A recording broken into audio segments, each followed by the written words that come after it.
I tell you what, there's nothing like a wonderful cup of coffee. Friends, again, assalamu alaikum. Vandakam ni hao ma.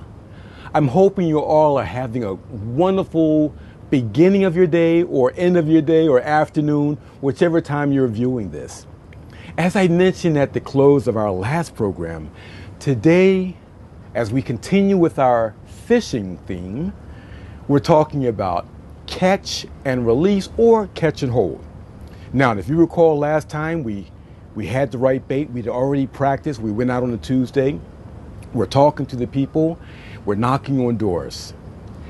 Now, while you're talking to them, there are some who may be ready to make a decision. There are some that may not be.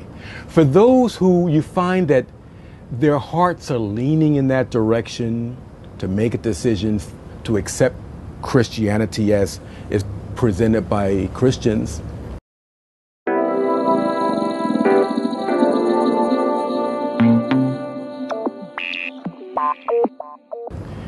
but maybe not quite ready to make that final decision, those what we call catch and release. But you release them only to follow up on them later on.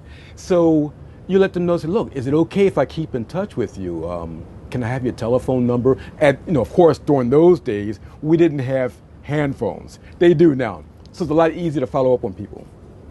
So what you would do, you would, drop by every now and then. If you're having some sort of activity, you can invite them by for dinner and this very significant or some kind of sporting activity.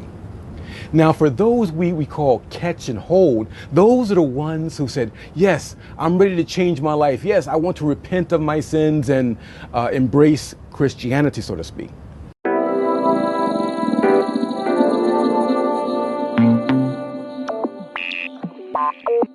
Now, since we're going to hold them, we have to follow up on them because there are all kind of things out there, reasons to pull them away.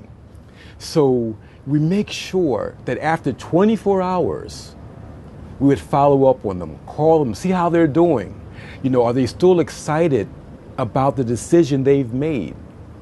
And then after that, maybe about 2 days or 3 days, you follow up again.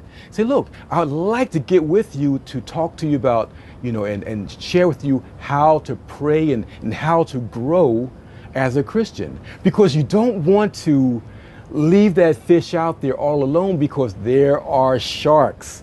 Sharks can be in the form of their friends, other peer group members, could be organizations they belong with, sometimes in the form of family members.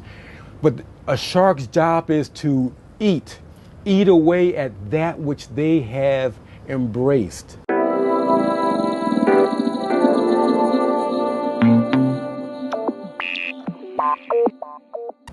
So you want to make sure that you have a 24-hour, a 72-hour, a 1-week follow-up where you're constantly keeping in touch with them to reinforce that decision that they've made.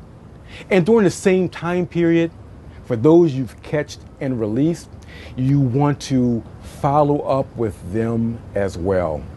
Maybe not as much, maybe once a week, just to let them know you're thinking about them, you're praying about them, and give them an opportunity to let you know what's happening in their lives.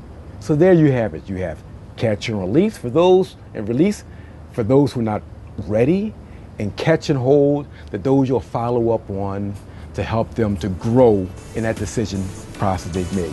Now, the next time we're going to talk about stay in school. There's a reason for it. So until that time, I want to thank you guys again. I look forward to seeing you next time. Until then, assalamu alaikum. Okay, bye-bye.